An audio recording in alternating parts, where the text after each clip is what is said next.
خليني أبدأ معاك باللحظة اللي محدش فينا بيحب يعترف بيها.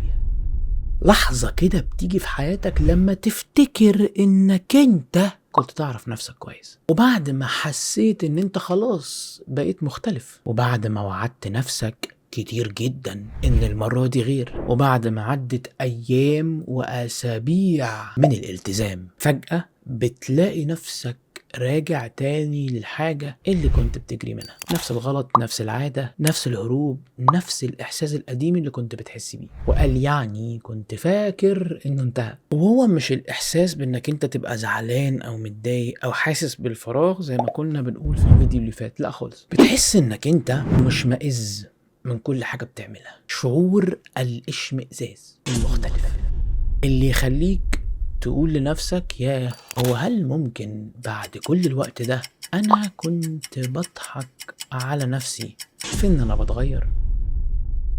بس يعني خليني أقولك، قلت لنفسك إن أنت عمرك ما هتتغير. أنا في الحتة دي لازم أقولك استنى، عايز أقولك جملة واحدة صغيرة جميلة ممكن تكون أول مرة تسمعها وهتغير وجهة نظرك عن النصايح وعن الكلام اللي ممكن تسمعه وعن حاجات كتير قدام. الانتكاسة مش دليل فشلك. الانتكاسة والشعور بالاشمئزاز هو البداية بجد. فالجملة دي أنا مش بحفزك بيها ولا ببرر لك بيها ولا بحاول أجمل لك الموقف، هي حقيقة نفسية بس محدش بيشرحها لك بالمعنى.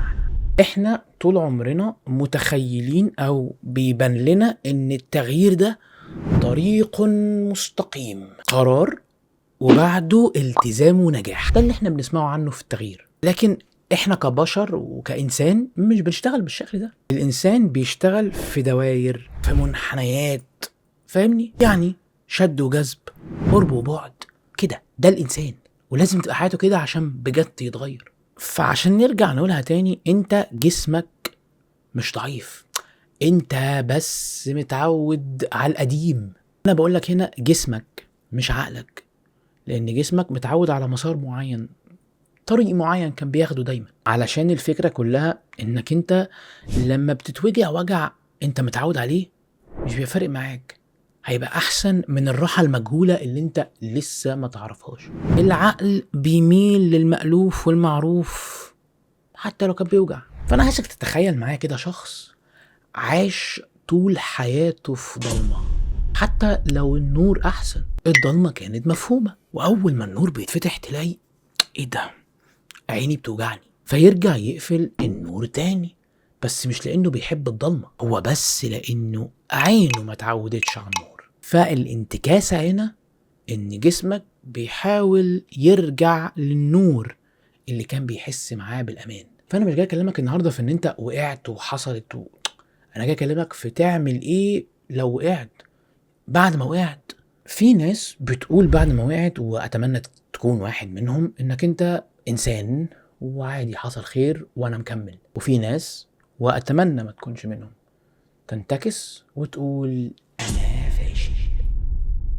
فانت لو لسه شايف نفسك الشخص اللي بيقع، اي حاجة هتحصل هتقع. لكن لو خدتها من منظور اخر، ان الوقعة دي بتعلمك زي ما كل الناس بتقولك ان اي وقعة بتعلمك، وخدت بيها بجد، هتتعلم وتكمل، صح؟ بس هي الفكرة كلها مش هنا ان النصيحة صغيرة قوي، هي الفكرة كلها انك انت بس حول المعلومة لحكم وهتبقى زي الفل. الحكم هنا ان هل في حد بيشوف نفسه طول العمر فاشل؟ ممكن، صح؟ ممكن تكون انت، بس هل هو فعلا فاشل؟ لا، هو اتربى على كده. هل انت تربيت على ده؟ قولي. عشان انت كل مرة بتحصل معاك حاجة انت دايما كده.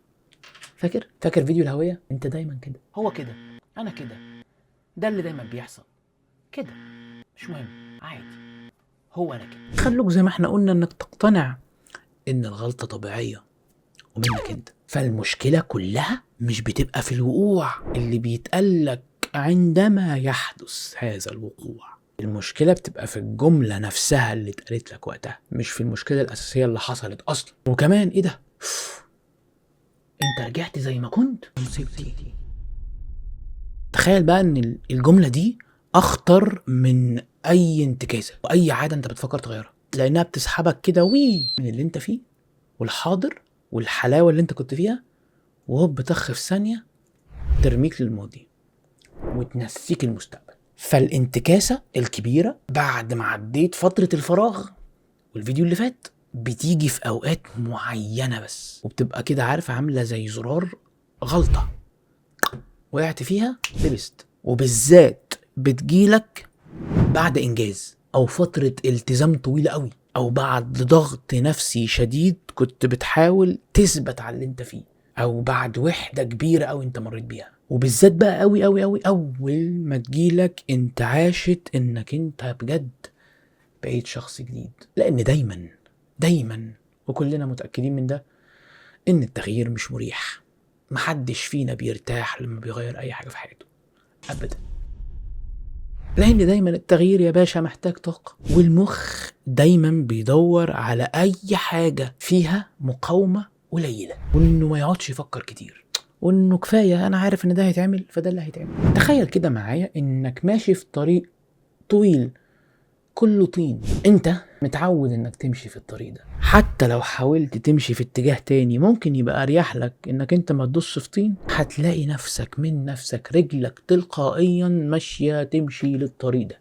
والفكرة كلها لانك ما فكرتش انك مش عايز، الارض متعودة يا باشا. العادة القديمة اللي دايما انت كنت بتعملها خلاص محفورة في جهازك العصبي، هي مش بتتمسح بقرار. فعشان كده بقولك النصيحة مش سهلة انك انت سمعتها هوب طخ تعمل، هي بتضعف بالتكرار، تفضل تضعف كل ما تعمل، تضعف كل لحد ما لوحدها تتمسح من كتر التكرار. يمكن دي اكبر كدبة كلنا فاكرين انها صح، ان انت وقت الانتكاسة بتفتكر ان كل اللي فات راح خلاص، لا اكيد مش هرجع له. تحطش في دماغك ان لو حصلت انتكاسة انا خلاص كده رجعت لنقطة الصفر، ده غير حقيقي بالمرة. بس انت لازم تبقى عارف مع كل محاولة انت فشلت فيها هي اكيد بتسيب فيك اثر، بتسيب فيك حاجة انت فهمتها، حاجة انت كنت واعي ليها. فانت لو ذكي هتستثمر الاثر ده. وللأسف انت من اكترية الناس اللي تدفنه وبتجلد نفسك. فانت تحس انك انت رجعت بجد لنقطة الصفر، ان وقت الانتكاسة انت تقع بجد، مش بجد بس، لا انت تلاقي نفسك بتعمل عادة من العادات القديمة اللي كنت بتعملها.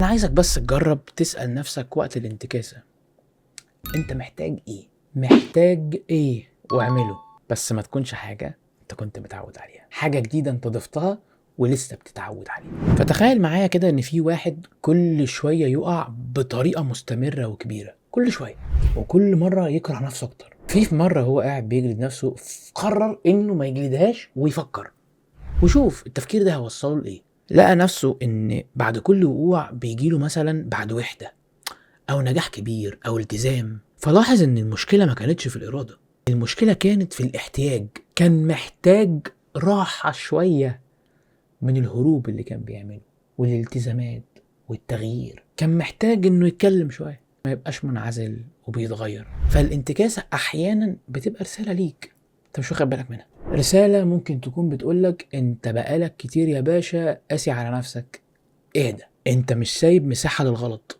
ولازم دايما تحل كل حاجة وتبقى صح، ومش عايز ترتاح، انت مستني نفسك كامل وفاكر نفسك AI آلة شغالة 24 ساعة، عشان انت لما بتحصل لك انتكاسة ما بتفكرش تقول لنفسك عادي انا انتكست، يا عم فيها ايه، ما نقع شوية، ما نريح شوية، تفتكر كده يا متعة الاستسلام، تحس انك انت عقلك تعبان شوية، ما ريحوش ليه، انا حاسس ان المسؤولية تقيلة، محتاجة طبطب. ممكن تكون الانتكاسة دي جاية لك كده على شكل ارهاق مش ضعف، وانك انت بتقع. فصدقني انت لو ما جاتش في حياتك في وقت بعد الفراغ بالذات، وقت مرحلة كده الانتكاسة دي، فانت اكيد مش بتغير في حاجة حقيقية فيك، علشان انت 100% لو بتغير حاجة في جسمك بالذات اكيد جسمك بيحس بالتغيير فبيعمل مقاومة ولا ايه. المقاومة دي بقى بتجيلك بقى على اشكال كتير، ملل، كسل، انتكاسة، فراغ، ايا يكن. فالغلطة عشان خاطري مش انك انت اقع عادي، الغلطة انك تكره وتبقى مش عايز تخلط الغلطة بذاتك، اني لا ايه ده انا غلطت يبقى انا كده، فانت هتفضل كده. واكبر مشكلة بقى اني للأسف في ناس كتير جدا بتخاف وتفكر في الانتكاسة من الأول، فما بتبدأش أصلا، تستنى لما تبقى قوية أو تحس إنها قوية. لو التغيير هيجي لما أبقى قوي، لما يبقى عندي كل حاجة هبقى تمام، وأكيد مش هيبقى فيها أي انتكاسة كده، أنا ممكن أبدأ. الظروف كلها تبقى مثالية، غير كده أنا مش بادئ. فأنا اللي عايز أقوله لك يا باشا، مفيش نسخة مثالية جاية، انسى. في نسخة بتجرب وبتحاول، وفي نسخة بتستخبى، وانت اختار فيهم. اللي عايزك تعرفه كده كده الانتكاسة هتيجي، بس الله اعلم هتتأخر امتى، وكمان يا ترى هتتعامل معاها ازاي. هل هتفتكر انك انت ضايع وهترجع تاني، ولا هو جزء من الطريق ان انت قررت تاخده وبتتعلم؟ خليني كده اسألك سؤال صادق شوية، لو صاحبك اللي بتحبه قوي غلط، هتكرهه ولا هتسامحه وتقف جنبه؟ طب ليه لما السؤال بيجي على نفسك بتبقى أقسى حد عليه؟